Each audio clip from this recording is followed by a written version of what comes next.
thanks. Summer break is the perfect time to take on some home projects with your kids. Getting them involved can cure summer boredom and give them a sense of accomplishment in designing and working on the space in their house. So joining us today is Laura Metcalf of Outline Interiors, and she's got some tips and some ideas to spruce up your kids' bedroom this summer. Welcome, Laura. Thanks for being here. And you're going to take us through some before and after pictures in just a minute of some amazing work that you've done.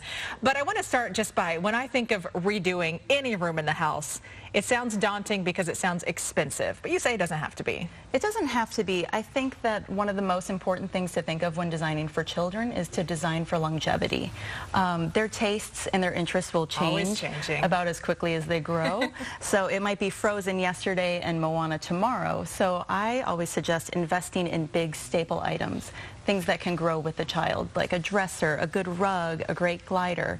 And then you kind of mix it in, you know, with the accents. Maybe it's the bedding is very specific to what they're interested in, or wall decor or throw pillows, things like that. And even those don't have to be expensive. You can go out thrift shopping and find stuff there to put in the kids' room. All right, so we're going to take you through some of the rooms that she has done, and we start out in Lakeview.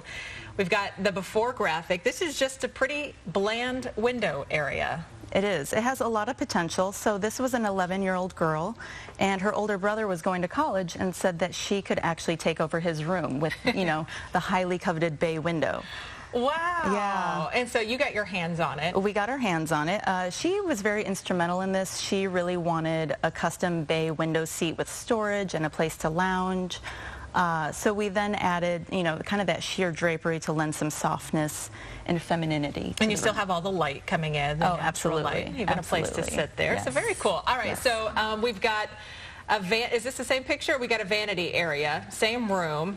And again, kind of just looking plain, kind of dull. Right. And you look what a fresh coat of paint will do. Absolutely. I mean, paint is one of the easiest ways to really transform a space, and it's not permanent. What she really wanted was a little vanity area. You know, she's at that age where she's interested in jewelry and makeup and, you know, things like that. So we tried to choose pieces that we think will grow with her kind of throughout her teens. And you put down a rug too, that little pop of something different. I know. Makes the room pop. Absolutely. And another room you helped renovate was in Lake Forest. We've got a before window in Lake Forest. Again, no paint on the walls. Right. Nothing really in there. Right. So this was a playroom in Lake Forest, and the space is actually above a garage, and it features all these dormer spaces. So it's a tricky layout, but we added a really fun punch with the wallpaper, and we designated some different storage areas for different items and activities. Wallpaper is intimidating to some people just because it's kind of a pain, especially to take down. But if you're talking about changing with a child's style and their taste,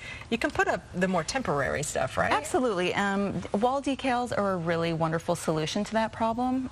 They're very temporary. They're literally stickers that you just pop off and place on the wall, and they can be easily swapped out and interchanged for their interests. And the kids love doing that too. Oh, they do. It's very interactive, and they can't mess it up. Can't mess it up. I love that. All right, so you brought with you a couple of things here, and you've got a little boys' room and a little girls' room. Let's start here. Yes. What are you working with here? So basically, the concept, again, designing for longevity, kind of investing in the larger pieces. Bedding is a wonderful way to bring in color and interests and not be too permanent.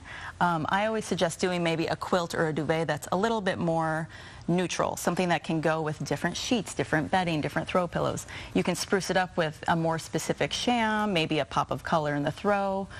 Storage bins are always a wonderful way, because who doesn't need storage? And it's a fun pop of stripe and rope. And for the little girls? For the little girl, kind of a similar thing. We have a pretty neutral duvet cover, a really fun patterned pillowcase, and then some fun pillows and a great basket that can, you know, grow with her for years. And if you were going to put a paint on the wall with either one of these? Oh gosh, I mean, here you have a lot of really fun options. You could take this fun turquoise or this gold or the orange, and in here, I mean, the peach and, you know, that millennial pink is kind of the color of the moment. Love it. All right, Laura, where can people go for more ideas and inspiration? Well, they can find me at www.outline-interiors.com.